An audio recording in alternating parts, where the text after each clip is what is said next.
Ya. Assalamualaikum warahmatullahi wabarakatuh. Waalaikumsalam warahmatullahi wabarakatuh. Terima kasih kepada yang terhormat Ibu Bapak Kepala Sekolah SD 48 Sinamana. Terima kasih juga atas hormat saya kepada Ibu Guru yang sudah menghadiri acara saya ini. Pertama-tama marilah kita panjatkan puji dan syukur kehadirat Allah Subhanahu wa taala karena dalam kesempatannya kita masih bisa berada dalam situasi yang sehat atau dalam keadaan sehat dan dalam keadaan tidak sesak sedikit pun ya. Amin amin ya rabbal alamin. Hari ini saya akan mempresentasikan aksi nyata modul 1.4 yang mana itu adalah tugas dari saya sendiri, Nenyayu, calon guru penggerak angkatan 11 Kota Bandung yang unit kerjanya adalah di SD Negeri 048 Sinamana. Pada kesempatan ini izinkan saya juga untuk menyapa ibu-ibu semua. Apa kabarnya hari ini? Alhamdulillah. Luar biasa. Allahu Akbar. Yes. Alhamdulillah ya. Apa kabarnya ibu hari ini? Alhamdulillah. Luar biasa. Allahu Akbar. Sinamana. Yes. Hari ini saya akan memaparkan tentang membangun budaya positif di sekolah. Nah, budaya positif di sekolah ini mencangkup 6 materi. Yang pertama adalah disiplin positif, yang kedua adalah nilai kebajikan dan nilai keyakinan, yang ketiga adalah teori kebutuhan, teori motivasi, selanjutnya adalah penghargaan dan hukuman, 5 posisi kontrol, dan segitiga restitusi. Pertama adalah saya akan menjelaskan tentang pendekatan dengan perubahan paradigma. Di sini paradigma yang berubah adalah bahwa pembelajaran kali ini atau kurikulum yang berlaku di setiap sekolah adalah kurikulum merdeka. Tujuan dari kurikulum merdeka sebenarnya untuk menghadapi tantangan di abad 21 di mana harus ada berbagai keterampilan. Yang pertama, keterampilan berpikir kritis, kreativitas, kolaborasi atau bekerja sama, berkomunikasi, pemecahan masalah, dan literasi digital.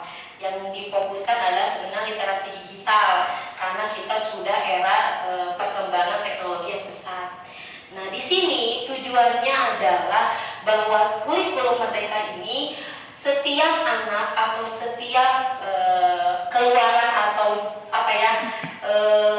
pengetahuan anak atau jebolan dari sekolahnya atau pengetahuannya itu harus memiliki karakter karena pintar saja tidak cukup sebenarnya ya. Orang harus mempunyai karakter dalam dirinya sehingga muncullah di sini paradigma mengenai perubahan pembelajaran. Nah, profil yang diusung sebenarnya adalah profil pelajar Pancasila yang dimana Pancasila itu adalah dasar dari negara kita, dimana ada beriman dan bertakwa kepada Tuhan Yang Maha Esa, ada berkebinekaan global, ada mandiri, bernalar kritis, kreatif dan bergotong royong. Di akhir dari semuanya adalah karakter ini yang akan dibangun dan dibentuk di satuan pendidikan. Selanjutnya adalah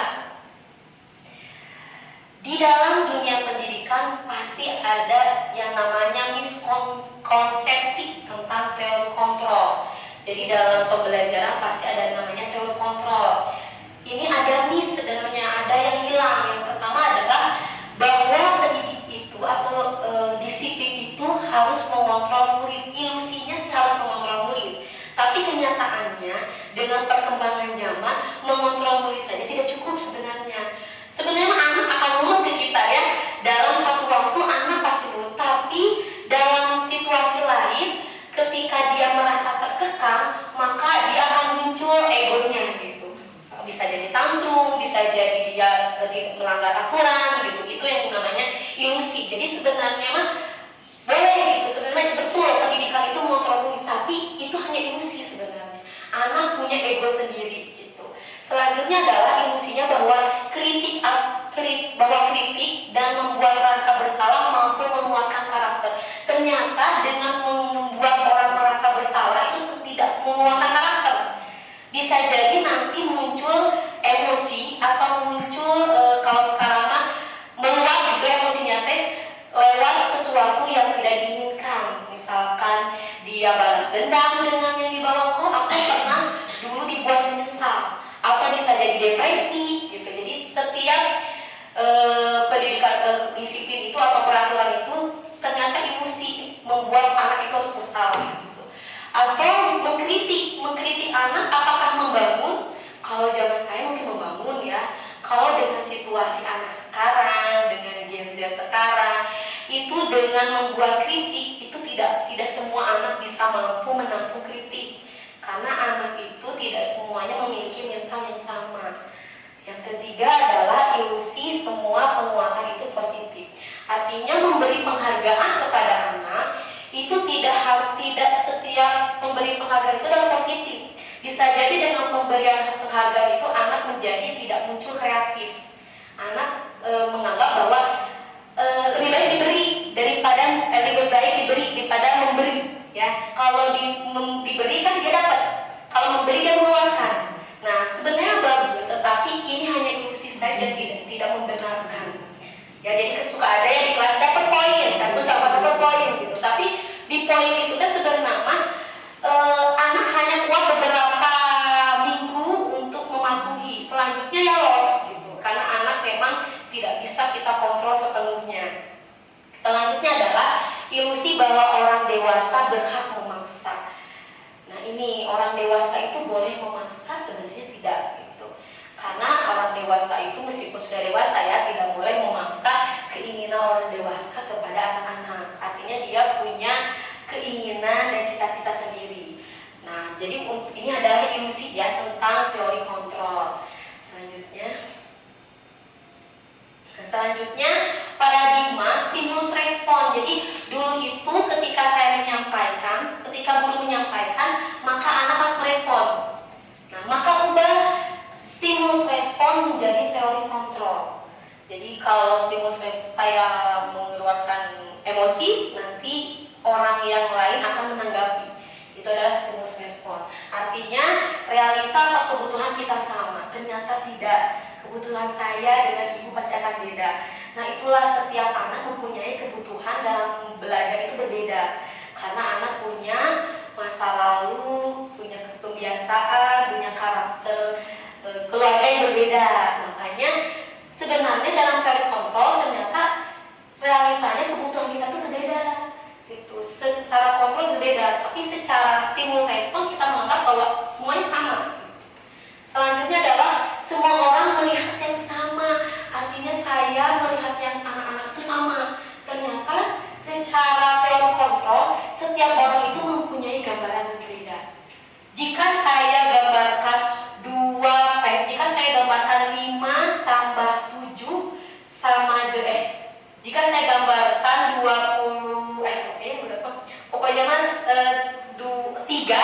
ditambah 4 sama dengan 1.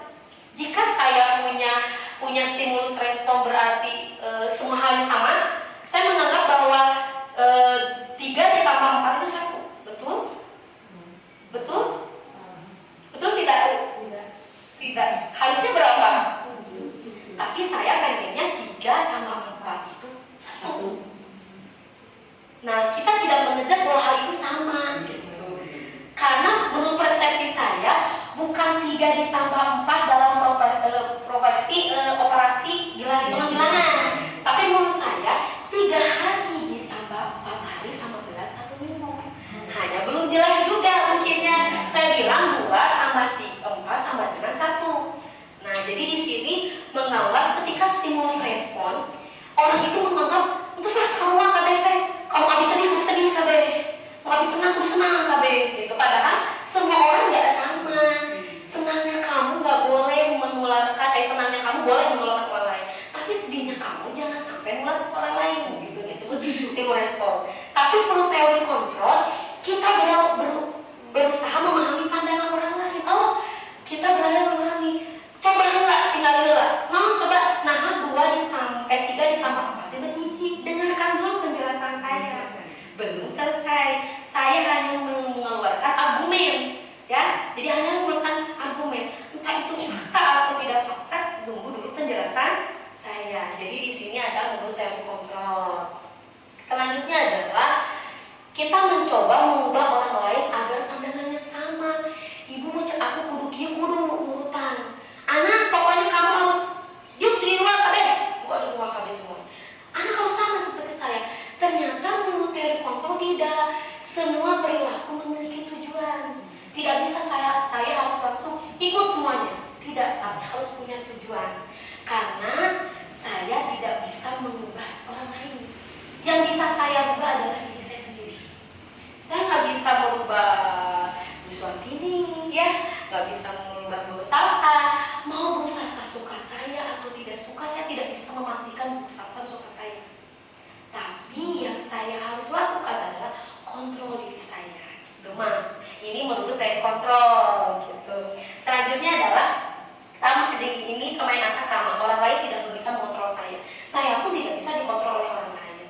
Yang bisa mengontrol adalah diri saya sendiri. Sama di dunia ini, hanya Anda yang bisa mengontrol diri Anda. Jadi jangan sampai kita ke anaknya seperti itu ya. Ada anak juga sama. Anak punya emosi, kita pun punya emosi sama. Jadi bagaimana kita mengontrol masing-masing. Yang selanjutnya adalah pemaksaan ada pada saat bujukan atau gagal. Jadi ketika anak dikasih stimulus, ya nih kamu mau nih. Nah itu adalah pemaksaan. Kalau stimulus respon, kamu boleh ini nanti kamu boleh main. Nah itu adalah stimulus respon sebenarnya. Tapi kalau di teori kontrol ada kolaborasi yang menciptakan pilihan-pilihan baru. Jadi sok mangga kamu boleh melakukan ini. Tapi disebutnya win-win solution. Kamu mau ini apa buat ibu? Jadi pasti akan lama prosesnya ya. Anak harus menurut kita sesuai dengan kesadaran diri itu pasti akan lama gitu. Tapi menurut teori kontrol itu harus ada kolaborasi, disebutnya harus ada kerja sama, harus ada penyatuan pandangan. Selanjutnya adalah model berpikirnya menang. Kalau respon, kalau dia nurutin saya, itu saja saya menang. Kalau dia nurutin saya, dia kalah. Berarti saya bisa mengontrol dia. Tetapi secara teori kontrol, kita berpikir bahwa kita menang, dia menang. Gak ada yang kalah. Dia ngikutin atas kemauan dia, dan kita mengarahkan dia atas kemauan kita. Jadi disebutnya win-win solution. Selanjutnya adalah dalam teori paradigma tadi, ternyata apa tujuan dari Ki Hajar Dewantara? Di dalam Ki Hajar Dewantara ini yang saya pelajari di modul 1.1 bahwa tujuan pendidikan itu untuk menuntun. Jadi tugas saya itu hanya menuntun. Saya tidak bisa merubah kondisi anak karena anak punya kondisi kodrat. Kodrat alam itu seperti apa? Kodrat alam itu anak punya lingkungan masing-masing yang gak bisa kita atur lingkungannya. Terus anak punya kodrat zaman sekarang seperti apa? Zaman sekarang perkembangannya pesat ya. TikTok, IG itu sebenarnya sudah lumrah. Malahan handphone aja bukan kebutuhan tersier sebenarnya. Sekarang sudah kebutuhan primer. Orang tanpa HP jadi gabut banget ya, gak tanpa HP gitu. Jadi sudah menjadi kebutuhan primer. Nah, kodrat itu yang ada pada anak. Sebenarnya tujuan Ki Hajar Dewantara zaman dulu itu sebenarnya untuk mencapai keselamatan. Jadi anak ikutin aturan itu sebenarnya untuk keselamatan. Kayak kita naik kendaraan motor ya, kalau pakai helm, kenapa kita harus pakai helm? Ya selamat sebenarnya. Tapi kan yang saya ingat waktu SMA tuh bisa ditilang kan. Berarti itu sebenarnya bukan teori kontrol, tetapi stimulus respon. Ketika saya tidak pakai helm, berarti saya tilang.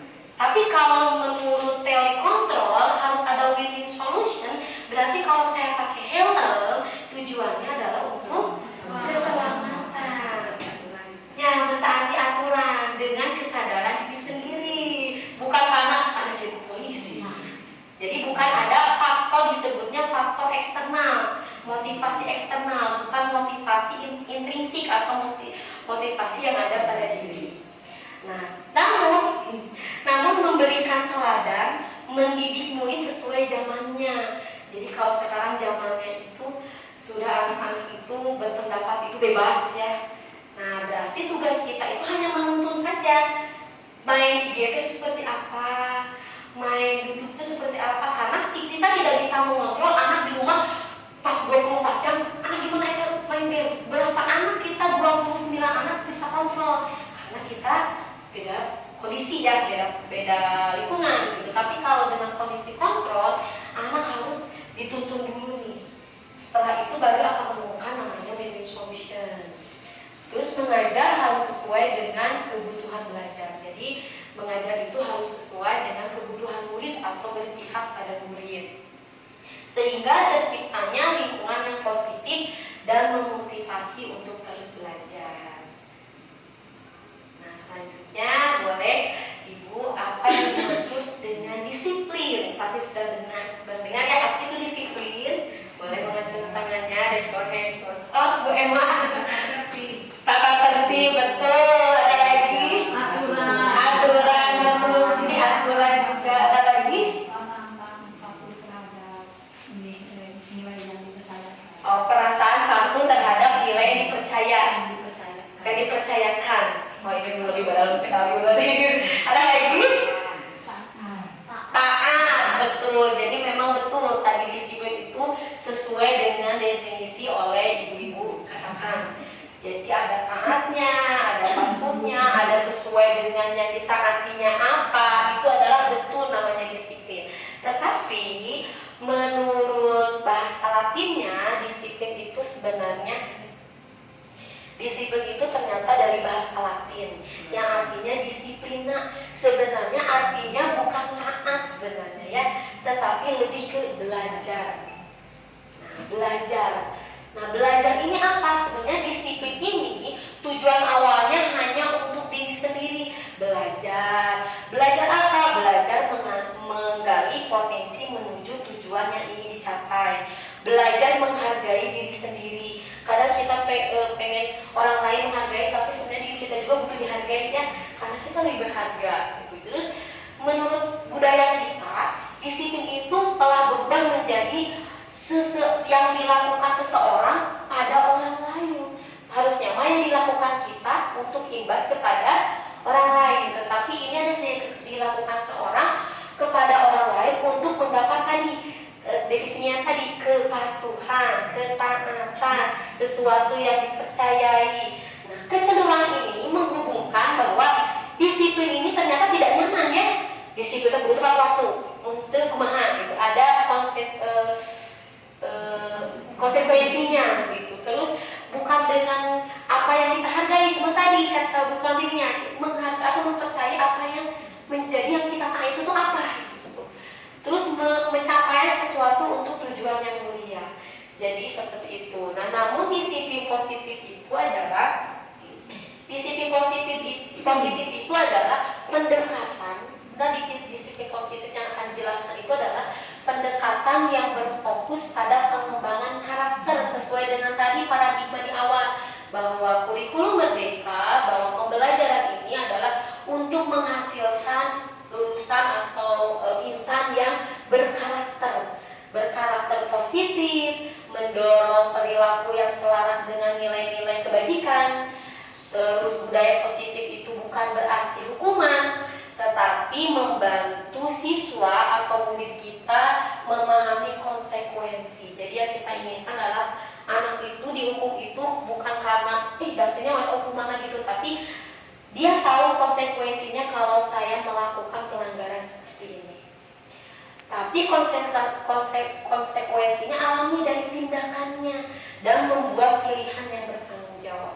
Jadi di disiplin positif atau budaya positif ini lebih ke ketaatan atau kepatuhan atau kesadaran yang bertanggung jawab. Kita mengikuti aturan harus bertanggung jawab. Kita melakukan sesuatu yang bertanggung jawab. Saya datang ke sini pagi-pagi bukan berarti kita pengen dapat penghargaan ya, tapi memang itu adalah tanggung jawab kita. Karena kata Ki Hajar Dewantara adalah bahwa kita itu harus jadi teladan bagi muridnya, di rumah. Nah, disiplin positif juga merupakan cara untuk mendidik anak dalam mengontrol diri dan membentuk kepercayaan diri. Jadi anak harus percaya diri nih dengan disiplin positif ini, karena mereka itu harus bertanggung jawab dengan apa yang mereka lakukan. Dia harus mendasari tindakan dan nilai-nilai universal. Apa yang nilai universal itu nanti di slide berikutnya ya Bu. Nah, ini adalah motivasi yang terbangun. Jadi disiplin itu harus ada motivasi yang terbangun, yaitu motivasi intrinsik, motivasi yang timbul dari diri sendiri, tidak paksaan. Seperti peraturan itu bersifat memaksa ya. Kalau disiplin atau budaya positif itu tidak bersifat memaksa, tetapi harus memotivasi terbangun. Artinya harus ada dalam diri sendiri. Selanjutnya adalah 3 perilaku manusia. Sebenarnya kita akan lihat 3 perilaku manusia, dari motivasi eksternal, motivasi yang di luar dari dirinya, ada motivasi internal yang dari dalam dirinya. Apa itu motivasi eksternal perilaku manusia? Dengan disiplin biasanya itu untuk menghindari ketidaknyamanan atau hukuman. Ya udah, aku masuk pagi, aku bisa dihukum. Ada yang seperti itu. Jadi dia belum menyadari bahwa peraturan itu harus ada dalam diri. Dia baru ada motivasi eksternalnya, yaitu di luar dari dalam dirinya. Selanjutnya adalah untuk mendapat imbalan. Misalkan kalau saya datang pagi, saya dijuluki ya guru teladan.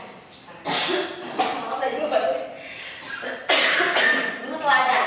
Nah, ini pun sama pada motivasi eksternal, jadi di luar dari dirinya gitu.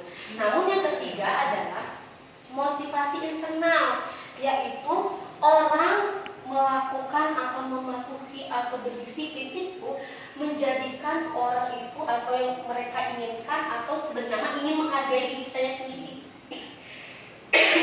Kalau kata Islam itu udah membentuk disiplin. Di ibadah sholat aja kudu harus pas azan langsung sholat gitu. Itu yang namanya disiplin. Jadi disiplin itu menghargai diri sendiri, bahwa diri saya itu harus dihargai dengan apa? Ya, dengan saya melakukan yang terbaik untuk diri saya. Dengan saya melakukan yang tidak baik, apakah imbasnya ke diri saya sendiri? Betul. Kalau saya bangunnya kesiangan, kesananya jadi repot ya. Tapi kalau bangun pagi tepat waktu, semuanya handle. Masak bisa dulu ya, masak nyiapin handle. Beda dengan kalau kita tidak ada menghargai diri sendiri. Ya udahlah, leha-leha. Ini maksudnya seperti ini patok eksternal. Ya.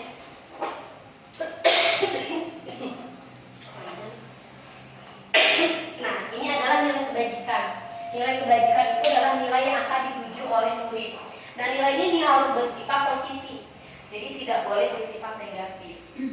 Nah, ini adalah beberapa nilai universal. Contohnya ada kepedulian. Misalkan, apa contohnya kepedulian? Misalkan berbagi makanan di kelas. Misalkan ada keyakinan seperti itu. Misalkan ada keterus-terangan, berarti berbicara dengan lugas atau berbicara dengan jujur di sini. Terus ada kebersihan, ada komitmen, belas kasih. Ini adalah patokan untuk nilai-nilai kebajikan. Jadi sehingga disiplin yang kita lakukan itu sesuai dengan nilai-nilai kebajikan yang sudah tertekan, yang sudah ada di proyek nilai-nilai kebajikan. Selanjutnya adalah setelah kita ada motivasi, ada juga yang namanya kebutuhan dasar manusia. Setiap anak tadi mempunyai pribadi yang berbeda-beda, mempunyai karakter yang berbeda-beda. Maka harus lihat anak itu mempunyai kebutuhan dasar manusia yang berbeda. Yang pertama, ketika anak bertahan hidup. Ada anak misalkan ke sekolah, langsung aja ke sekolah, tidak sarapan dulu. Terus udah sarapan, pas begitu lagi belajar, ibu pusing. Menghambat tidak? Menghambat. Itu karena apa? Karena ada kebutuhan anak yang tidak terpenuhi. Ketika kebutuhan anak tidak terpenuhi, maka yang terjadi anak itu akan ada banyak kekurangan di kelas. Ini contohnya, misalkan sepatunya rusak, kan pasti kotak-kotak sepatu. Anaknya orang lain kemana, ini masih muter sepatu. Berarti ada kebutuhan bertahan hidup yang tidak dia penuhi. Selanjutnya adalah rasa kasih sayang dan rasa diterima. Jadi anak itu pengen diterima, cari tahu segala keburu. Ibu, hari ini aku ya, mama aku ulang tahun. Ada cerita, ternyata anak tuh hanya pengen dikasih sayang aja ya sama kita teh. Cuman iya bagus begitu aja kita anak-anak isi perhatian, padahal kita juga iya bagus gitu ya. Kata-kata seperti itu aja udah membuat anak tuh terpenuhi kasih sayang, atau disebutnya dengan sekarang terkenalnya tangki cinta saja. Kalau zaman sekarang kalau tangki cintanya itu sudah terpenuhi di rumah, maka tangki cinta yang keluar itu nggak akan berubah-ubah. Jadi kalau anak sudah terpenuhi nih kasih sayang orang tua, ayah ibunya, adiknya, kakaknya, pokoknya terpenuhi aja tangki cintanya gitu. Maka di sekolah teh adem ayem soleh-solehah, pokoknya namanya si budak teh nurut, karena dia merasa dia tidak akan mengubah rasa cintanya atau tidak caper gitu ya, cari perhatian kepada setiap orang gitu. Ini adalah kasih sayang. Selanjutnya ada penguasaan. Ada anak anu hayang segala nama bosi, kalau zaman sekarang disebutnya bosi. Hayang semua dituruti. Kamu pengambil ini dong, kamu pengambil ini dong. Atau pengen nanti aku tadi ditunjuk, aku.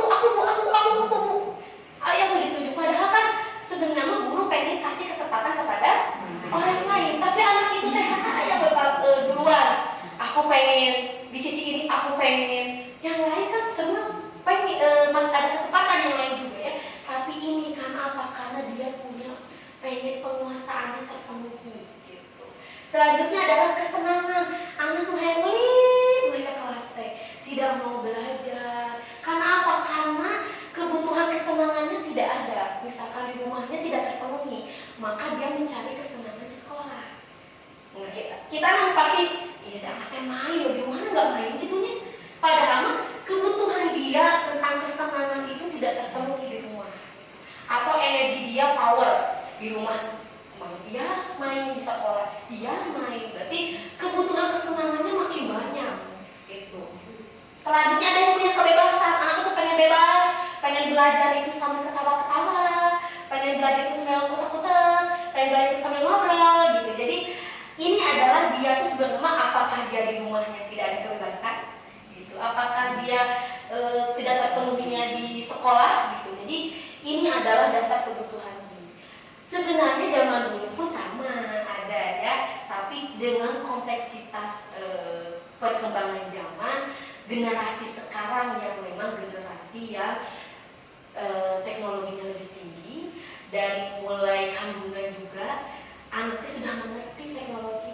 Kan secara katanya kalau di preman di masa kehamilan sebenarnya anak akan merasa lingkungan sekitar.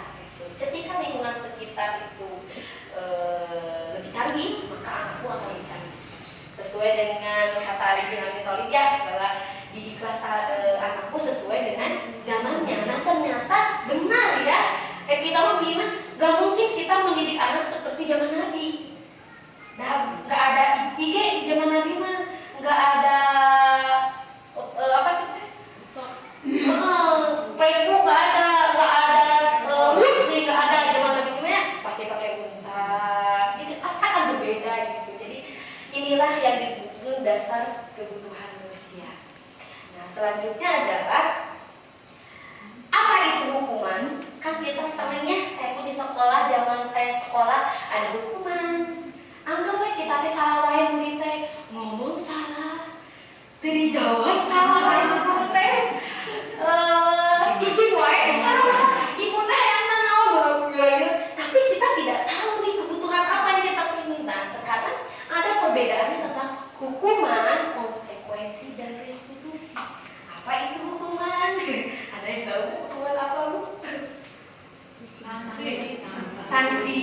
Sanksi hukuman, konsekuensi sanksi juga ya. Nah asal samanya hukuman sama sanksi.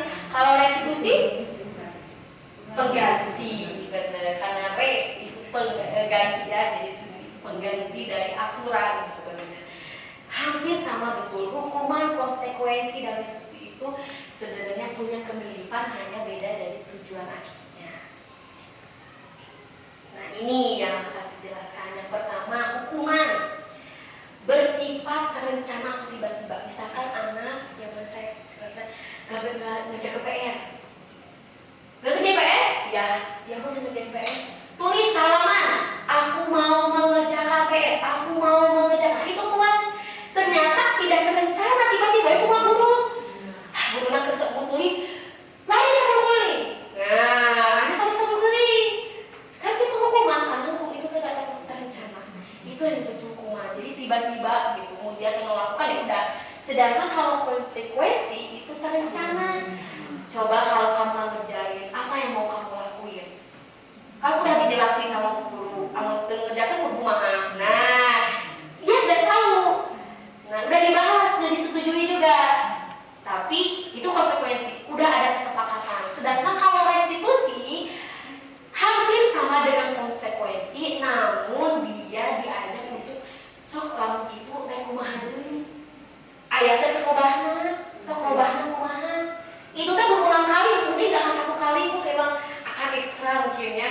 Tapi suatu saat semua anak itu pasti merespon. Hanya responnya gak akan cepat gitu, gak akan seperti cahaya langsung memantul. Kilatannya atau partikelnya pasti akan lambat. Jadi ini yang disebut dengan restitusi. Jadi kembalikan kepada mereka, kamu ngerjain PR, kamu mau kumaha, solusinya apa? Bisa ngerjain PR lagi kan kamu tahu kemarin konsekuensinya seperti apa. Terus kemana lagi? Pasti akan lama, tapi di situ mulai bagaimana menumbuhkan motivasi intrinsik. Selanjutnya, hukuman bersifat satu arah. Jadi hukuman itu dari guru kan? Hanya satu arah. Ibu guru yang mengukur, muridnya suka nggak suka harus ikuti. Sedangkan kalau konsekuensi dibuat oleh pihak sekolah, tapi murid tahu. Pokoknya kalau tidak mengerjakan PR, boleh mengerjakan PR-nya di luar dulu. Nah itu konsekuensi sebenarnya. Tapi pihak sekolah yang buat dulu. Gitu. Tapi kalau restitusi, ketika murid membuat salah, maka tanggapi dan ajak murid untuk refleksi. Refleksi itu lebih ke ngobrolnya bagaimana memperbaiki kesalahannya, terus bagaimana menghargai dirinya sendiri itu seperti apa. Itu yang disebut dengan restitusi. Hukuman bisa berupa fisik atau psikis, sedangkan konsekuensi diberikan sesuai dengan data. Jadi kamu udah ngerjain berapa kali gitu. Kalau hukuman ya murid akan disakiti dengan perbuatan. Bisa jadi dia akan jadi guru lagi seperti itu lagi. Karena saya waktu dulu kayak gitu sama ibu gurunya, saya aman-aman aja. Tapi kita tidak tahu kebutuhan manusia itu sama enggak dengan yang seperti kamu lakukan dulu gitu. Jadi ini disebut dengan hukuman. Nah sekarang bagaimana cara posisi kontrol kita sebagai guru? Ada 5 posisi kontrol. Yang pertama penghukum, yang kedua jadi teman, yang ketiga pembuat rasa bersalah, yang keempat pemantau, yang keenam manajer. Ya, yang pertama saya akan jelaskan dulu tentang penghukum. Bagaimana penghukum ini? Seorang penghukum ini menggunakan hukuman fisik maupun verbal yang biasa dilakukan untuk menghukum. Dan dilakukan penghukum biasanya menghardik, menunjuk-nunjuk, menyakiti atau menyindir. Dampak pada murid yang dihukum biasanya dan pasti anaknya akan ada kontrol negatif. Baik, saya kalau tidak harus katalah itu dan si cirian gitu, semua udah bangun, so disarankan dari harus bangun gitu kan. Jadi ini yang disebut imbasnya itu anaknya jadi cute. Tapi kalau anak menurut mah, iya om benernya habis salah. Ada anak juga ada bener-bener ada pasti. Tapi kebanyakan jadi responnya, stimulusnya bagus kita memberi hukuman, tapi responnya jadi anak-anak negatif. Bisa jadi dia akan menjadi pembuli bagi murid lain. Baik, aku mau jadi murid anu kasebel terus aku mau kamu dan kesel, kamu kesebel, mungkin nyawa di mana gitu kan. Jadi buat kita emosi ya, itu juga kayak jadi tapi ya kayak gitu. Jadi, nah itu tapi itu lambat laun sebenarnya satu hari itu orang anak pasti nurut. Tapi kamu kesini lagi anaknya bosan ya. Gimana kamu gitu pasti anaknya gitu. Itu disebutnya penghukum. Selanjutnya adalah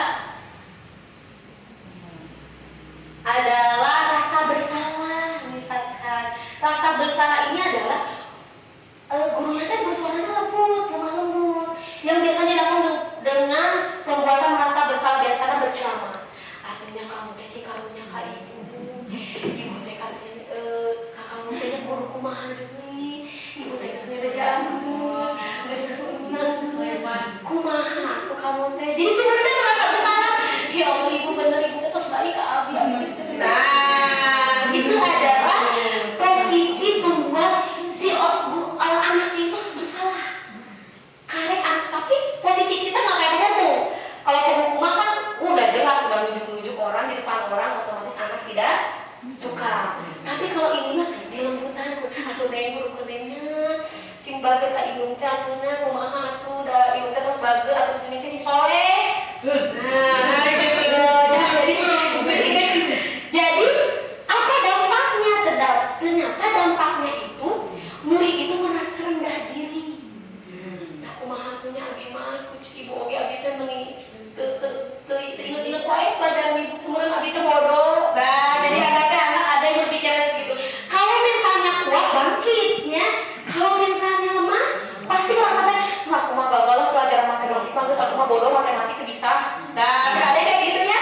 Saya mau bilang udah bodoh teman, terus itu berat pintar itu mah. Padahal tidak ada yang pintar, tidak ada yang bodoh, hanya ada yang rajin dan ada yang memang tidak peka dengan soal itu. Jadinya harusnya kurang kayak gitu. Ini yang disebut dengan rasa bersalah.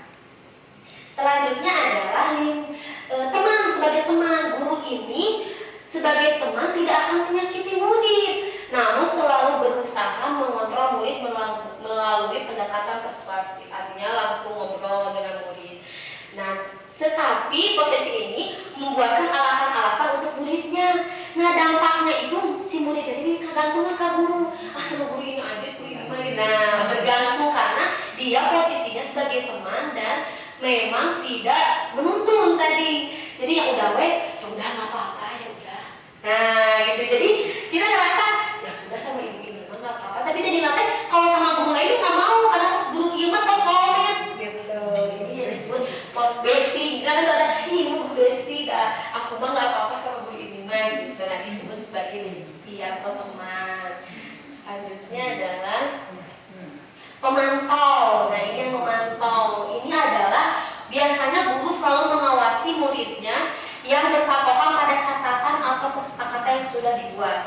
Nah posisi pemantau itu menghitung dan mengukur kedisiplinan murid. Dampaknya itu adalah murid itu harus mendapatkan hadiah dan hukuman. Jadi ada punishment dan reward kalau di sini. Dan tidak mungkin kita oh kamu nggak tertib kurangi poin, kamu tertib dapat poin. Nah ini disebut dengan pemantau. Jadi hanya memantau, nggak usah ngomong. Pokoknya kamu tertib dikurangi poin, kamu tertib tambah poin, kamu cicing gitu nggak apa-apa dapat batu nilai lah. Nah itu disebutnya pemantau. Nah yang terakhir adalah posisi manajer. Jadi guru ini di mana guru berbuat sesuatu bersama dengan murid, mempersilahkan murid mempertanggungjawabkan perilakunya, mendukung murid agar dapat menemukan solusi. Jadi kalau murid berbuat salah, solusinya kita buat bareng-bareng. Dan kadang ada yang mau, ada yang tidak ya. Tapi usaha kita adalah sudah mau berkolaborasi, menemukan solusi. Terus biasanya kalau posisi manajer, kalau kita sebagai manajer perusahaan biasanya nggak banyak ngomong ya, cuman kenapa kamu hari ini telat? Ini, besok mau telat lagi nggak? Enggak. Gitu. Kalau biasanya kalau manajer ya kita kalau dipanggil manajer, saya mau dipanggil apa sama manajer? Nanti sebenarnya nggak ditanya banyak, hanya ditanya beberapa pertanyaan, nanti ya sudah boleh balik lagi ke ruangan. Biasanya ini adalah, nah nanti akan ada pertanyaan yang berkaitan dengan solusi yang ditempuh dan berkaitan dengan pelanggaran dari tata tertib yang kita lakukan. Jadi dari kelima kontrol ini sebaiknya kita yang mana? 1, 2, 3, 5. 5, betul. Jadi sebenarnya kita harus jadi manajer ke tahap yang lebih, tidak memantau, tidak menghukum, tidak sebagai teman, kita sebagai manajer. Jadi kita tuh adalah atasan di kelas ya, atasan di kelas. Selanjutnya adalah mengapa kan kemarin kita di awal pembelajaran dibuatnya keyakinan kelas ya, bukan peraturan kelas. Kenapa harus keyakinan keyakinan kelas bukan peraturan kelas? Ya, keyakinan nanti akan muncul kesepakatan maksudnya, betul. Dari keyakinan ini muncul kesepakatan, betul. Nah, kenapa tidak peraturan? Karena karena sih kesepakatan lama. Kenapa nggak disebut peraturan dulu? Nah, betul. Jadi kalau peraturan berarti sifatnya kan, kalau kita undang-undangnya bukan itu memaksa, harus dan tidak boleh tidak. Judulnya oke kan peraturan. Kalau keyakinan kan tadi kata Ustaz, keyakinan mematuhi bukan paksaan. Jadi yang kita buat di kelas itu keyakinan. Kudu bareng-bareng lah ditaati kan itu udah keyakinan. Kalau keyakinan kita kepada Allah ya udah yakin, kudu dipaksa-paksa gitu maksudnya. Kita sudah yakin bahwa dalam mendukung ini tuh dalam keyakinan itu harus ada faktor intrinsik dan faktor tadi nilai-nilai kebijakan universal. Nah, jadi kok bisa memberikan penghargaan dapat. Jadi ada peribahasa yang saya dengar, penghargaan itu adalah hukuman. Penghargaan adalah hukuman. Ketika kita dikasih penghargaan sebenarnya adalah hukuman untuk kita. Ketika kita nggak dapat penghargaan, membergebu gak kita? Wah, kita nggak dapat penghargaan, sebelumnya kita dapat penghargaan. Nah, ternyata penghargaan itu bagus nggak untuk diri kita? Bagus kan? Bagus kan? Boleh kita terus. Ternyata sikap seorang itu baik hanya dalam waktu yang pendek dan tidak efektif karena akan terus mengharapkan imbalan. Jadi penghargaan itu kan imbalan sebenarnya. Apakah itu baik? Sebenarnya imbalan itu adalah seperti hukuman. Itunya nggak akan panjang gitu, Bu. Nggak akan mungkin saya di sini sebagai guru teladan baik. Satu saat saya akan punya kebutuhan emosi, ada mengkoma, betul. Nah, ketika mengkoma itu tuh, ketika saya dapat penghargaan, diharapkan nggak oleh saya? Maka boleh nggak dalam Islam kita mengharapkan imbalan dari orang lain? Tidak. Jadi penghargaan itu sama dengan penghukuman. Nah, penghargaan itu dapat merusak hubungan dan menurunkan kualitas. Kalau Abi menang penghargaan gitu, ini menang penghargaan kan lebih gawe dong. Dia menang penghargaan, ini menang penghargaan gitu kayaknya. Cemburu maka muncullah hubungan yang rusak, ya.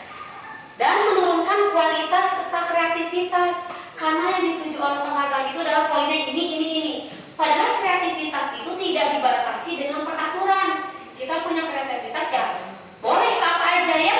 Tidak sesuai harus masuk jam 6:30 berdiri. Tapi kan kita tidak semua harus seperti itu ya. Ada kebutuhan lain. Nah, tidak usah. Atau aturannya adalah yang masuk 6:30 dapat piagam penghargaan. Apakah itu sama dengan memaksa? Sama dengan memaksa. Ada memang yang peraturan yang saya alami, peraturan sekolah yang kalau datangnya jam 6, nanti di akhir tahun itu akan ada penghargaan guru teladan. Itu miris sekali. Gimana kalau saya yang ngurus anak dulu, datang nanti bukan bukan jam 6, datang nanti waktu aku mau dapat-dapatnya. Nah, itu akan merusak hubungan sebenarnya. Udah gitu jadi gak kreatif. Ya udah dah, jadi udah ada hubungan, ya udah aku mau telat wae, udah wae datangnya bisa dipakai tenang gitu. Nah, itu udah gak kreatif jadi kitanya gitu. Dan penghargaan dapat dikatakan sebagai hukuman karena cenderung menjadikan pelaku. Jadi ibu pengen dapat penghargaan karena masuknya 6:30. Tapi hukuman oke sarua. Namun ibu lebih di 6:30, ibu dipotong gaji misalkan. Kan sama ya kayak di pabrik ya. Kalau tepat waktu nggak dipotong gaji. Kalau nggak tepat waktu dipotong gaji. Tapi kalau datangnya halus wae berarti dapat penghargaan. Sama sepertinya. Jadi penghargaan itu adalah sebagai hukuman. Jadi dua-duanya mengendalikan perilaku manusia, tapi dua-duanya juga ke arah yang lebih baik sebenarnya. Nah, sekarang kita bahas kayak sifatnya abstrak ya, tidak terlihat oleh kita karena anak itu punya impiannya masing-masing dan impiannya tuh beda-beda gitu ya, tidak sesuai dengan ekspektasi gitu. Terus keyakinan kelas berupa pernyataan-pernyataan universal kayak tadi. Berarti apa yang saya lakukan adalah saya buat dulu peraturan yang ingin anak-anak lakukan di kelas itu apa. Baru tadi saya lakukan. Jadi apa? Setelah itu anak pasti nulisnya negatif ya. Tidak membuang sampah sembarangan, gitu ya anak-anak ya. Tidak ngobrol, tidak mengejek. Semuanya seperti itu. Maka buat keyakinan kelas itu pisahkan. Kata negatif kita ubah jadi nilai-nilai universal. Jadi kalau tidak mengejek apa berarti? Berarti menghargai teman. Kalau misalkan tidak membuang sampah artinya apa? Kebersihan membuang sampah pada tempatnya atau pada tong sampah atau tidak di kolong meja, di kolong meja, menyimpan sampah pada tempatnya. Jadi buat keyakinan kelas ini tidak bernilai negatif, tetapi bernilai positif sesuai dengan nilai-nilai universal. Atau misalnya kesopanan, raise your hand before speak, atau acungkan tangan sebelum bertanya. Berarti itu tandanya kesopanan, berarti nilai universalnya.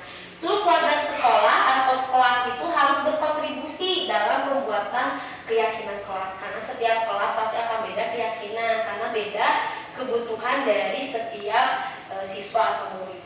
Terus bersedia meninjau kembali jika memang kelas keyakinan kelas itu ditinjau tidak relevan lagi, boleh kita ganti lagi. Ternyata ini tuh nggak cocok, maka kita ganti lagi boleh.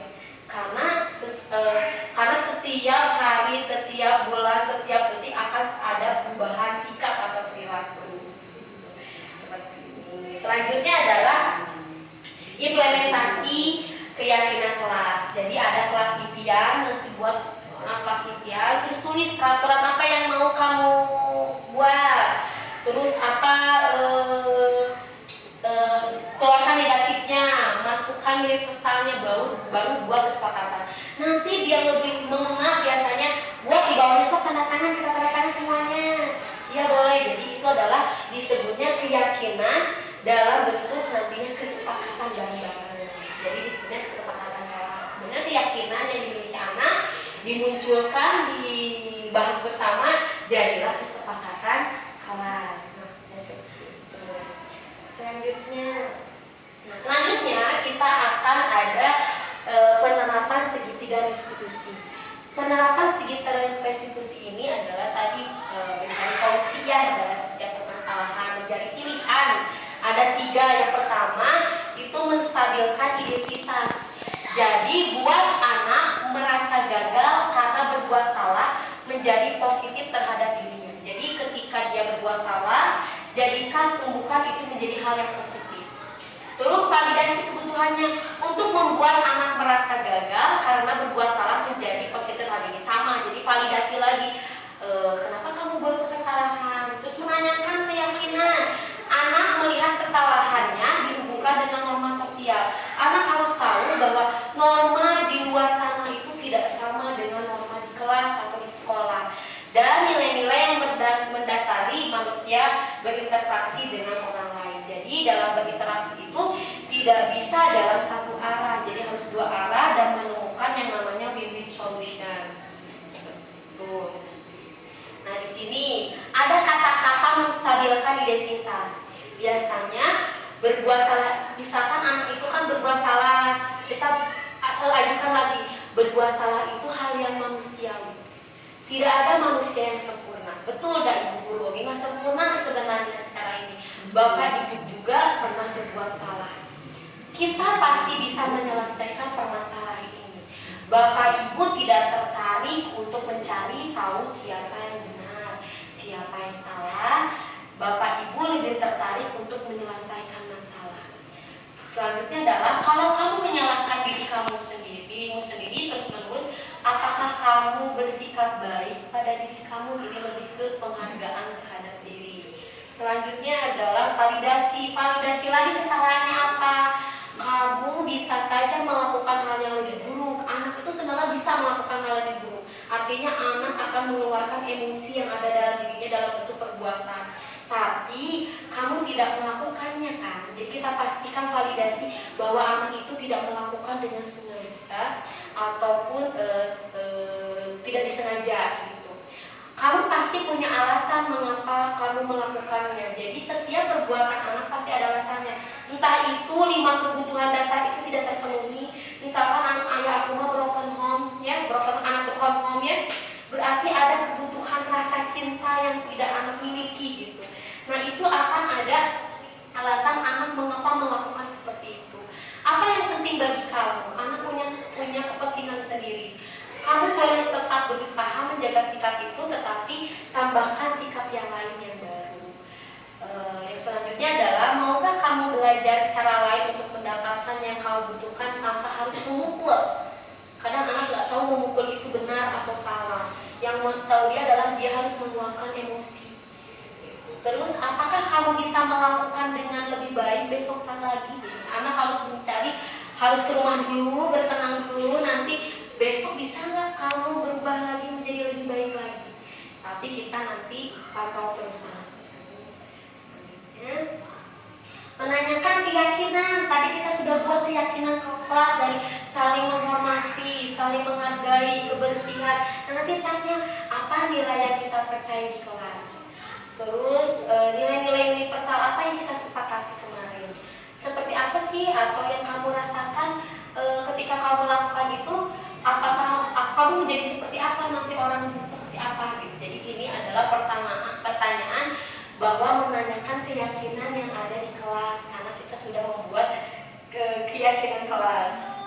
Nah ini adalah ini ada videonya.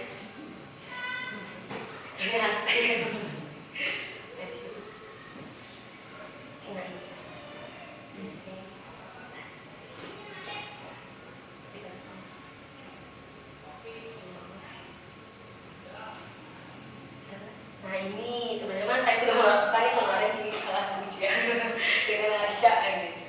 Bentar aja mau apa sih? Bisa kan? Ada nggak sinyalnya?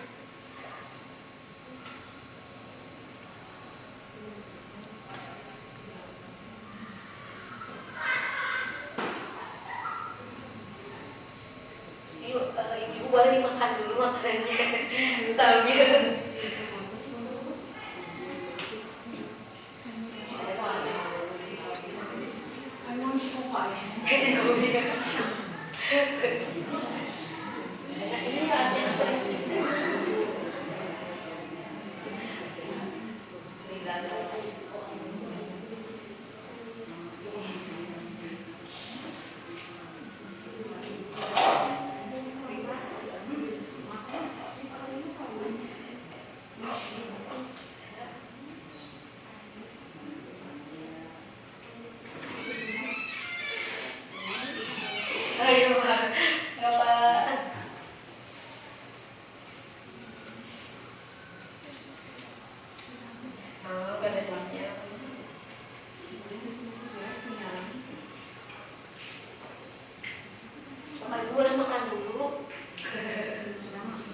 Makan sering jadi ada enggak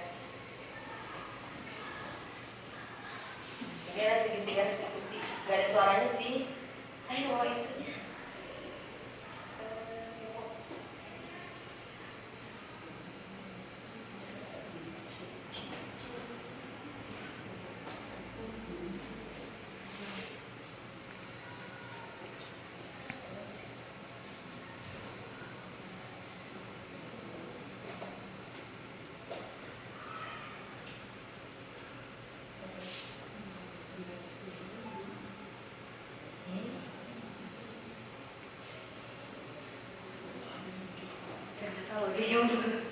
Jadi ini memang sedikit kedengeran ya. Oh itu speakernya. Oh iya. Ada speakernya di soft itu keras banget.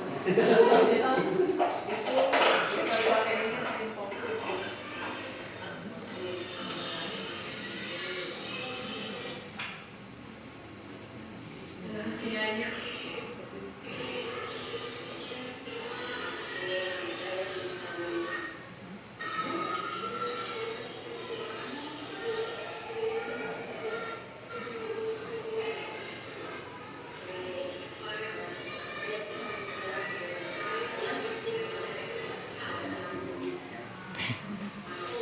Dan sekarang tahunnya 3 nih.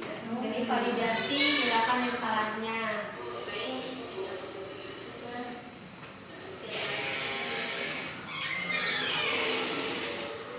Jadi validasi bahwa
itu jadi ini restitusi gitu. Jadi menanyakan bahwa anak kenapa dia tidak mengerjakan tugas, alasannya apa, terus untuk kedepannya mau seperti apa, tentang penyelesaiannya. Nanti anak-anak harus memberikan solusi untuk dirinya sendiri sebenarnya.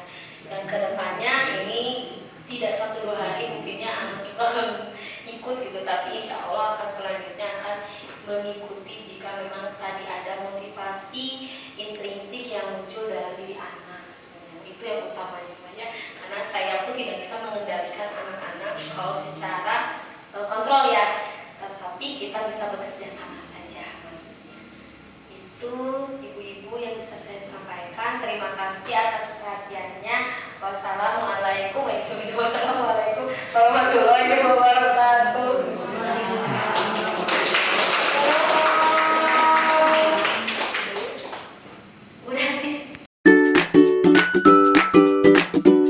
Assalamualaikum warahmatullahi wabarakatuh. Saya Salsa Fairuz, guru kelas dari kelas 2B.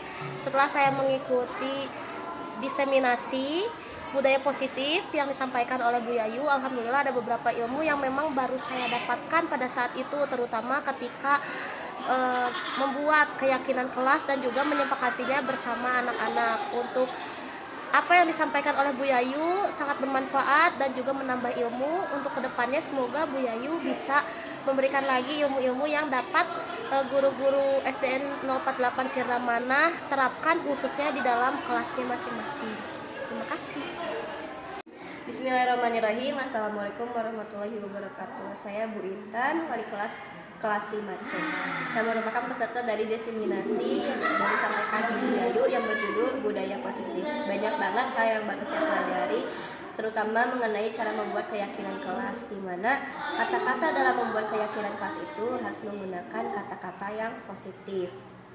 Yang awalnya ada kata jangan menjadi datang lebih tepat waktu, seperti itu contohnya. Terima kasih banyak untuk Bu Yayu atas materi yang sudah disampaikan. Mungkin cukup sekian dari saya. Wassalamualaikum warahmatullahi wabarakatuh. Ya, assalamualaikum warahmatullahi wabarakatuh. Waalaikumsalam warahmatullahi wabarakatuh. Oke, apa kabarnya hari ini?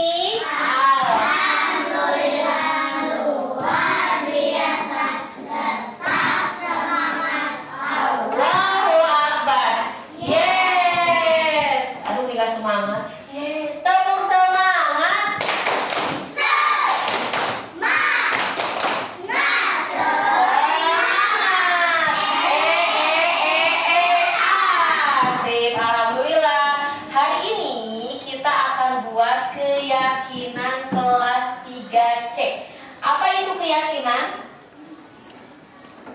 tahu keyakinan? Tidak? Ada yang tahu? Keyakinan? Sama dengan? Ada yang tahu? Tidak. Naila tahu mas siapa? Alin ada? Ada yang tahu keyakinan apa? Enggak? Oke, keyakinan itu adalah sesuatu yang kamu percayai gitu. Tapi keyakinan kelas itu apa? Keyakinan. Nih gue lihatkan. Apa bedanya keyakinan sama peraturan? Nah, ini keyakinan. Keyakinan kelas adalah, kita baca bersama-sama. 1, 2, 3. Keyakinan kelas adalah sesuatu yang diyakini bersama-sama antara guru dan murid berisi nilai-nilai kebaikan untuk menciptakan lingkungan belajar yang kondusif. Betul. Jadi keyakinan kelas ini dibuat oleh siapa? Murid sama guru. Untuk apa? Menciptakan lingkungan belajar yang kondusif. Artinya lingkungan belajar yang buat kamu nyaman, buat kamu aman, buat kamu enak di kelasnya ya. Kenapa tidak peraturan kelas? Kenapa harus keyakinan kelas? Ada yang tahu? Tidak. Kenapa peraturan? Kalau peraturan coba, kamu pernah pakai helm? Kalau naik motor harus pakai helm? Kenapa naik motor harus pakai helm? Aspal, betul. Kalau jatuh nggak kena aspal. Itu peraturan atau keyakinan? Peraturan. Peraturan kamu yang membuatnya? Tidak. Siapa yang membuatnya? Bukan. Siapa yang membuatnya? Pemerintah. Kalau keyakinan dibuat oleh pemerintah, kamu tidak membuatnya. Tapi kalau keyakinan kita yang buat. Oke, kalau keyakinan siapa yang buat? Kita sendiri atau guru dan murid ya. Selanjutnya lihat lagi. Nah, apa tujuan keyakinan? Perhatikan tujuan keyakinan. Satria sama Arta, perhatikan. Tujuan pertama adalah baca, menumbuhkan. Nah, peraturan ini biar aku keyakinan ini biar kamu terlibat, biar kamu ikut membuat, bukan biaya membuat. Kalau biaya membuat, maksa atau tidak maksa? Maksa. Kalau kamu buat, siapa yang membuatnya? Anak-anak. Berarti anak-anak harus patuh? Kan yang buatnya siapa? Anak-anak. Berarti terus yang kedua, mewujudkan merdeka belajar kita yang berpihak pada murid. Jadi semuanya untuk kamu. Kalau kelas kamu nyaman, bersih, enak gak belajarnya? Buat siapa? Buat Bu Ayu? Buat anak-anak?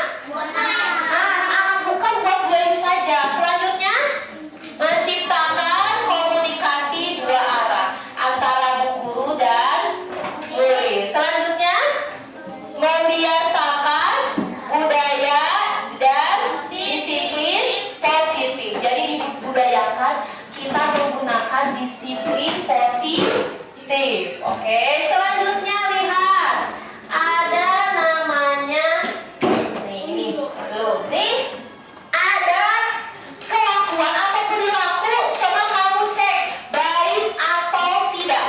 Yang pertama, baik atau tidak? Kenapa tidak baik? Karena buang sampah sembarangan. Boleh buang sampah sembarangan? Tidak. Berarti ini tidak baik. Sekarang yang ini.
Baik, selanjutnya kita lihat lagi.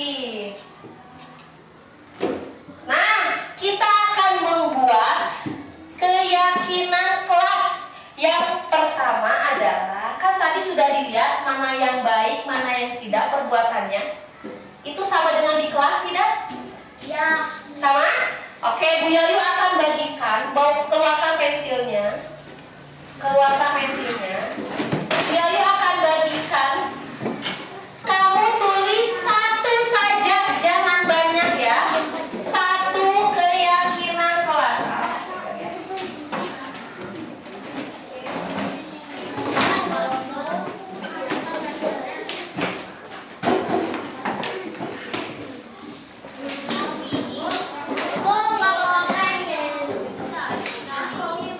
Keyakinannya.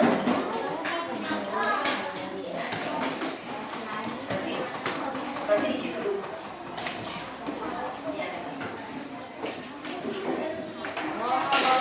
Nah, satu aja ya. Satu aja. Satu. Keyakinan, bukan peraturan tapi kayak tadi kan ada gambarnya baik dan tidak, ada gambarnya. Misalkan contohnya adalah masuk tepat waktu. Ke temennya. Biar pinggir ya. Biar kelas kamu nyaman, itu harus kayak gimana? Ya itu pokoknya yang tadi gue jelaskan. Misalkan gue jelaskan atau satu aja ya. Ada satu ya. Tulisnya misalkan tadi gue datang tepat waktu. Misalkan tulis datang tepat waktu. Sudah satu aja. Nih gue bagikan.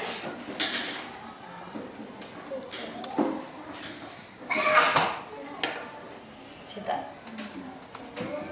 Siap? Silakan ditulis. 1, 2, 3 silakan ditulis. Misalkan tadi kan banyak ya yang sedang melatih bu guru, yang sedang bersih-bersih, yang sedang ini apa yang keyakinan di kelas kamu. Biar kelas itu seperti ini, tenang, ngajarnya enak, kamunya juga gak berisi. Kalau sudah tempelkan di depan.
tulis. Satu lagi, ayo Askia.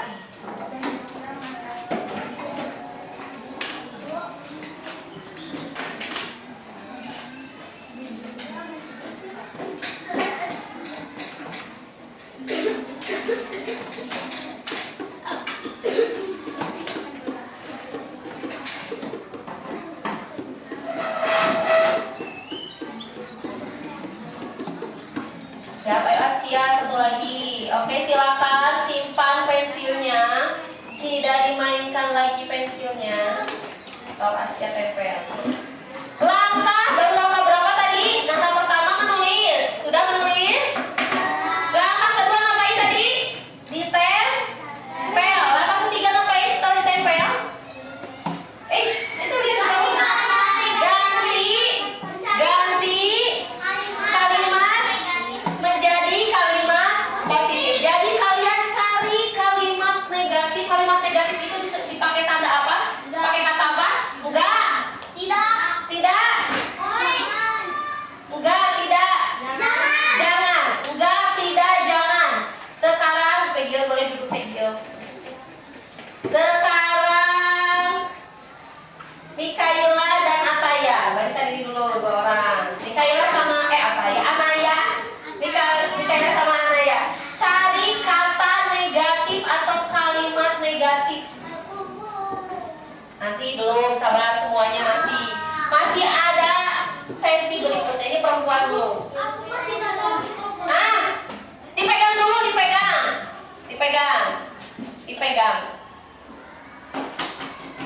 Ada kata tidak nggak?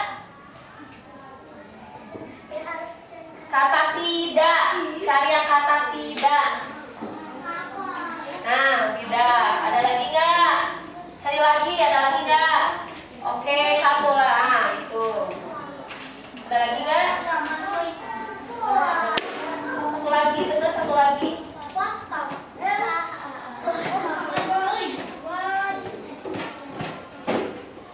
Nah, nanti kita cari dulu temennya. Nanti ada bagian yang menulis, sabar.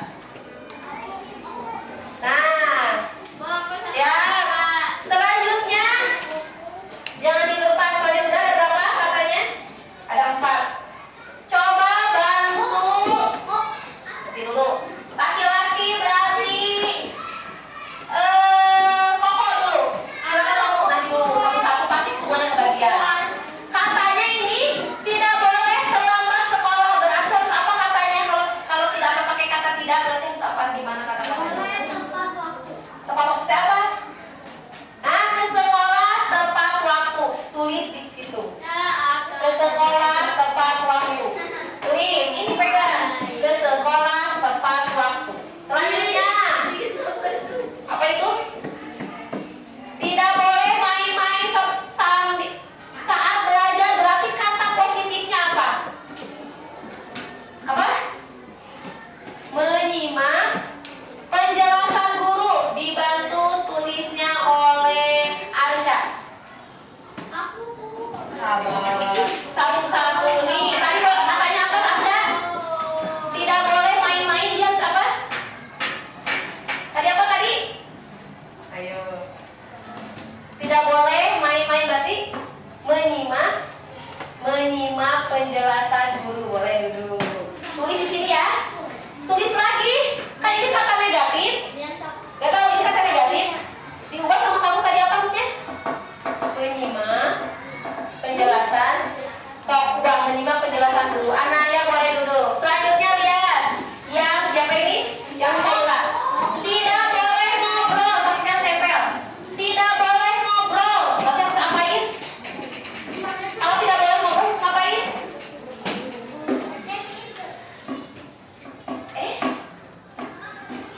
Ke sekolah apa?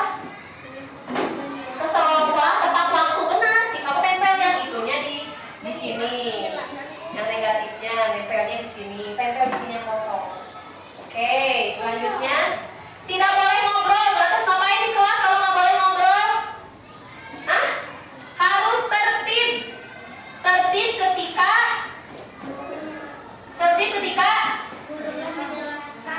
ketika guru menjelaskan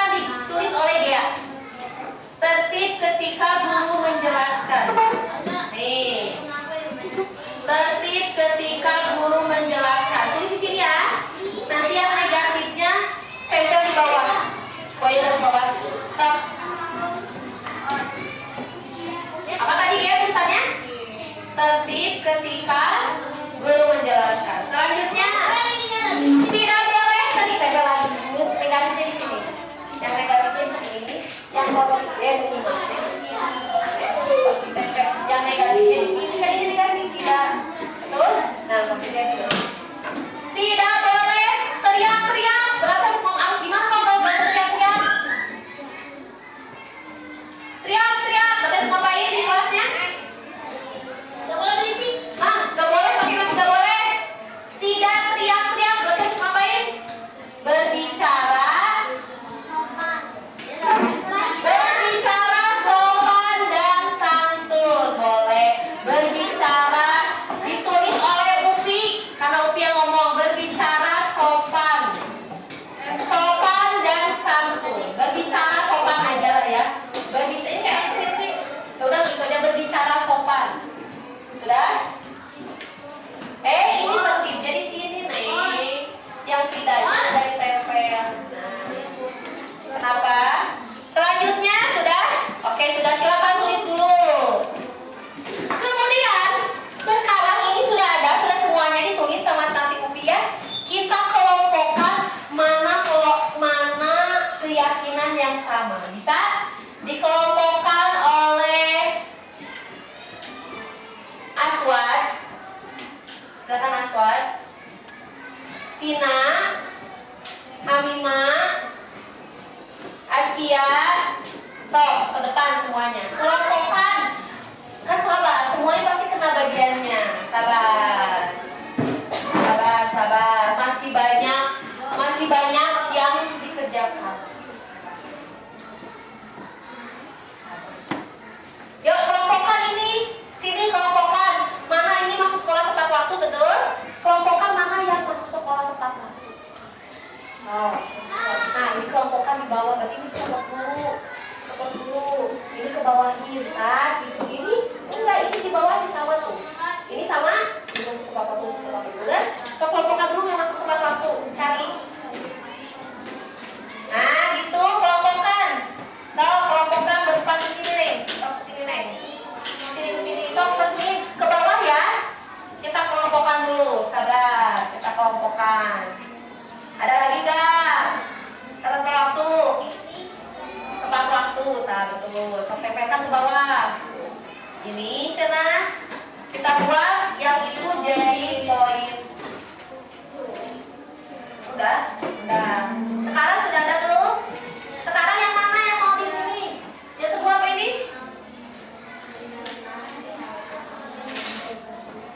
Berarti sama dengan menyimak. Nah, berarti menyimak semuanya. Mendengar sama jenah di sini juga. Berbicara. Benar. Ya, nggak apa-apa mendengar penjelasan juga di sini. Nanti belum ini.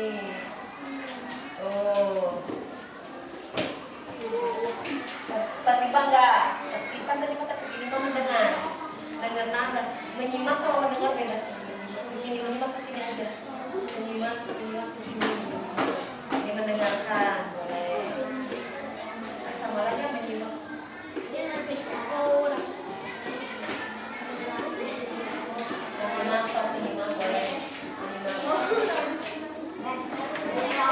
Menyimaknya sama dengan mendengarkan juga. Menyimaknya mendengarkan kan? Ya, boleh. Banyak banget ini. Tertib, boleh tertib. Berarti tertib sama tertib semuanya. Tertib mana jadi lagi?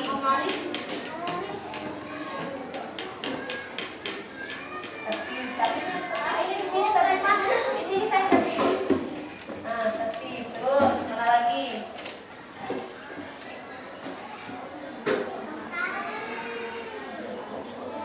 Oke, ke atas ini.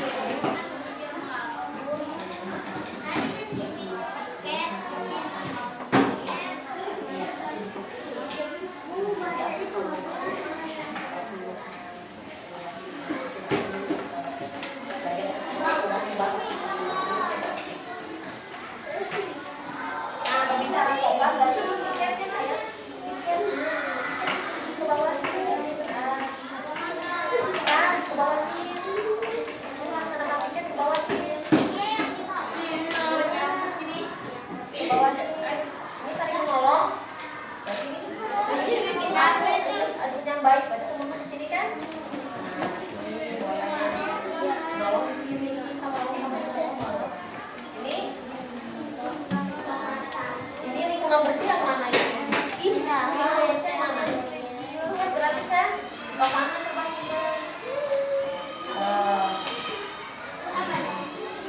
Berarti di sini juga ada. Nah, ini kan? Sini. Siap, sudah berarti. Hafiz duduk saya mulai. Oke, silakan ya Hafiz. Ya, terima kasih. Silakan duduk. Ini sudah dikelompokkan. Ada 4. Saya ada 5. 1, 2, 3, 4, 5. Ada 6. Ada 6 keyakinan yang sudah dikelompokkan. Attention. Attention.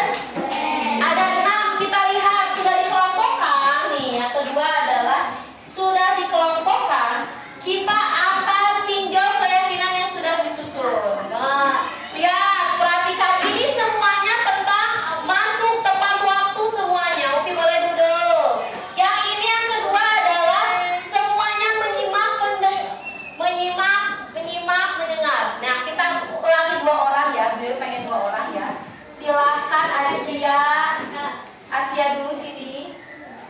Sini Askia. Yo, Askia coba yang pertama apa bunyinya? Biar sama. Yang pertama apa bunyinya? Sekolah tepat. Betul. Waktu. Terus? Terus? Terus?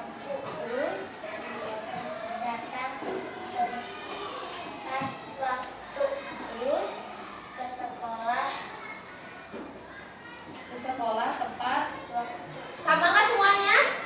Sama. Yang kedua coba menyimak penjelasan guru. Yang kedua menyimak guru. Terus mendengarkan dan fokus. Terus yang kedua suaranya penjelasan guru. Terus penjelasan guru. Yang bawahnya menerangkan pelajaran. Sama semuanya? Sama. Silakan selanjutnya adalah Alin. Alin belum ke depan, ayo. Enggak? Lihat tuh. Nanti dulu. Yuk Sinta. Gak giliran semuanya kebagian. Sinta, yang ketiga, aturan ketiganya coba. Ayo Sinta. Hati-hati jalannya. Hati-hati jalannya. Baik, konsentrasi. Yang ketiga harus tertib.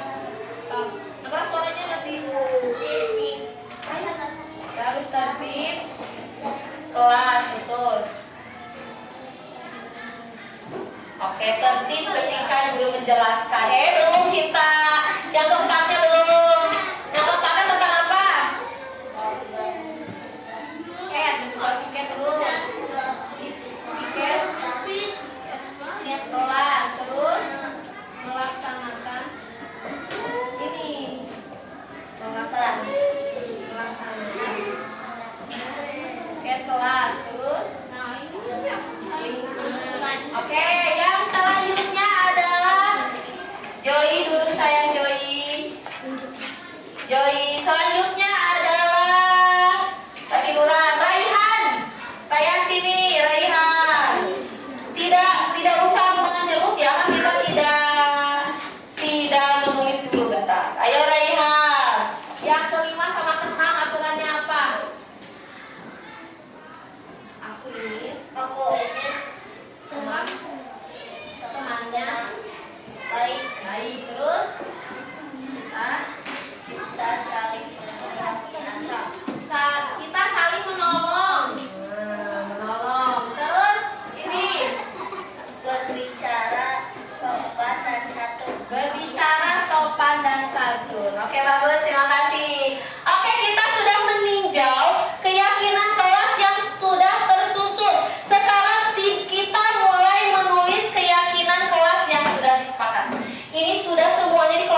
waktu. Boleh ditulis oleh Nailah.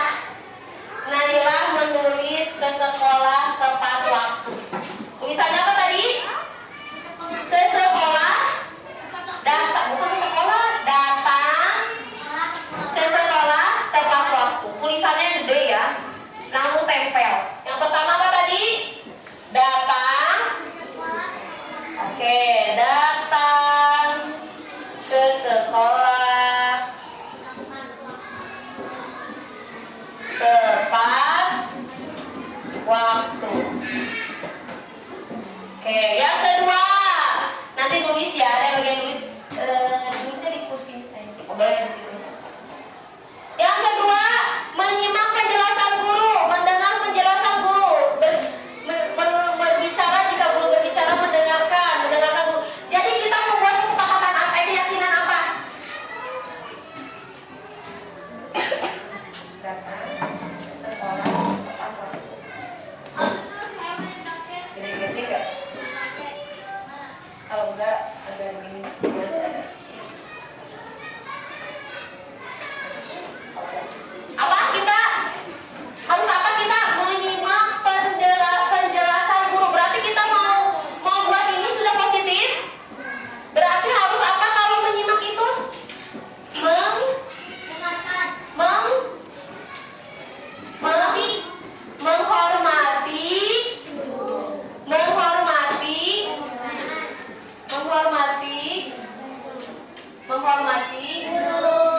menghormati guru dan murid saat belajar. Dan itu termasuk menyimak juga, atau boleh ditulis oleh Ibu Kartini. siapa ya? Siapa ya? Kan, Aisyah mau nulis? Boleh. Soalnya ditempel di sana. Nanti semuanya kan kebagian, tadi ada yang maju, ada yang enggak kan? Oh, nah dibuka. Yang kedua apa tadi? Menghargai, menghargai atau menghormati? Menghormati. Menghormati siapa? Guru dan murid saat belajar.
dilaksanakan.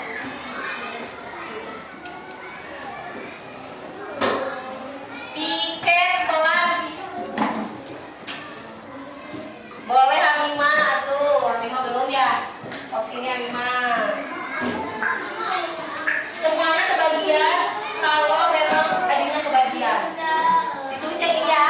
Yang kelima, aku ingin berteman. Aku ingin kita saling menolong. Berarti apa?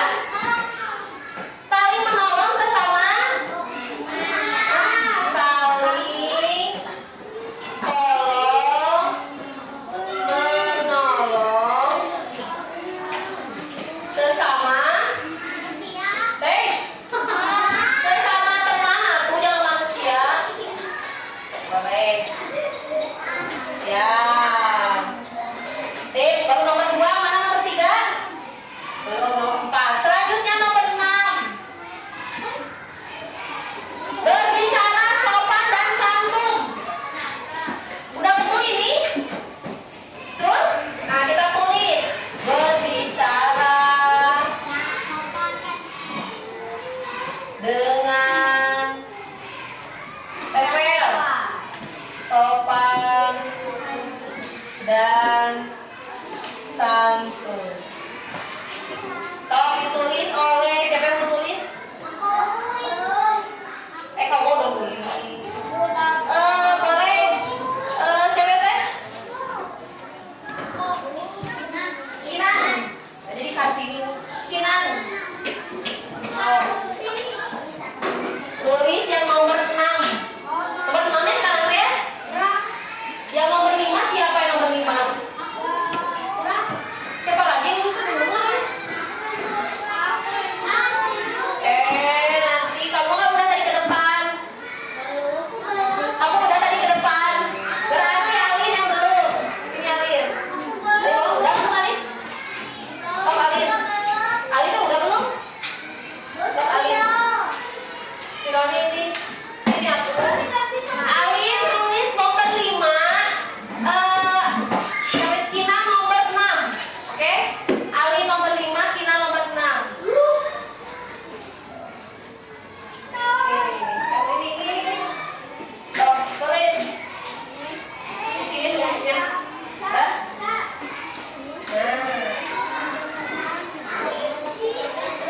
Ini.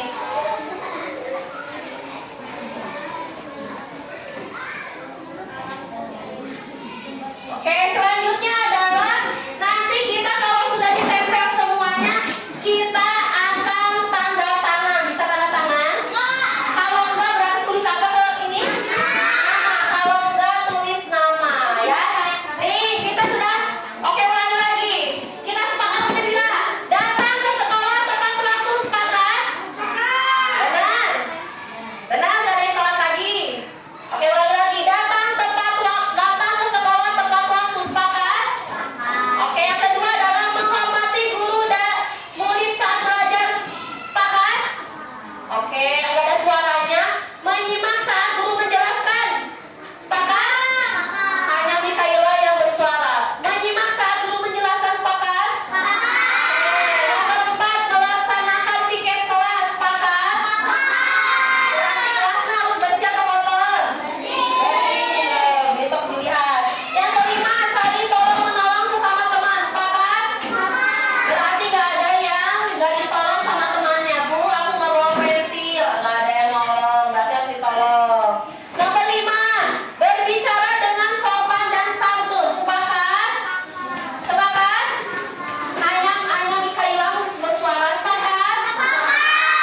Oke, tidak ada lagi yang ngomong kemana aja. Bisa? Ngomongnya harus sopan sesuai dengan kebutuhannya, bukan ngomong yang seenaknya. Oke, silakan sekarang boleh bawa pensil. Oke, pensilnya nanti tempel dulu temannya. Kalau sudah nempel, nanti kita akan mentandatangan ya. Kesepakatan buat tulis. Kesepakatan telah disepakati oleh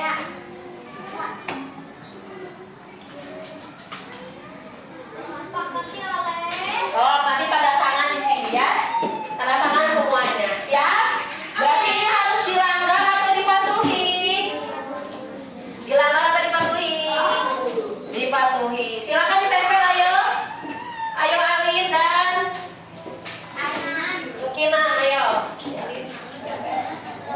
Siap. Kesini aja Kinan. Kinan, buah ikan Kinan. Oh, kesini. Sampahnya buang. Spidolnya tunggu ya ikan.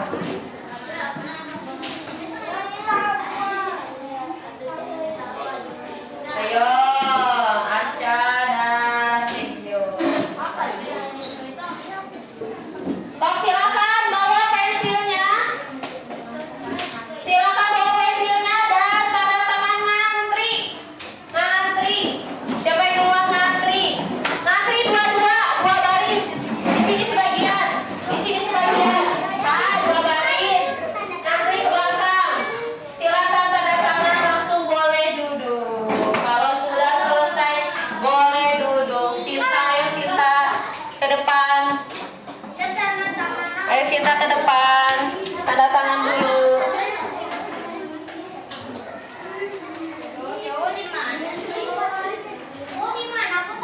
Di mana saya di situ di bawahnya?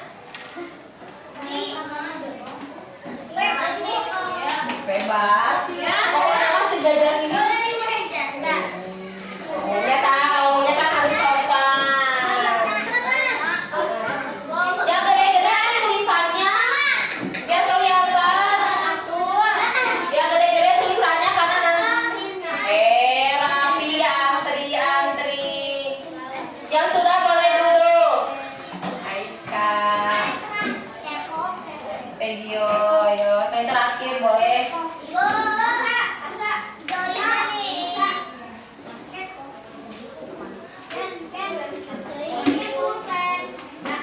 Ayo silakan tanda tangani.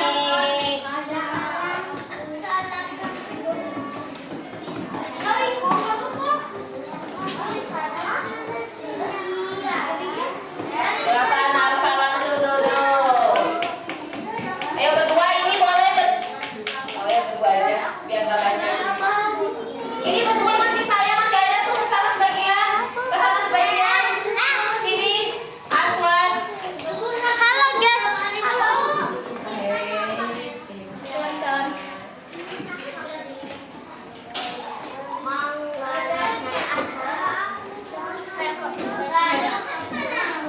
Arsya ya dulu Arsya.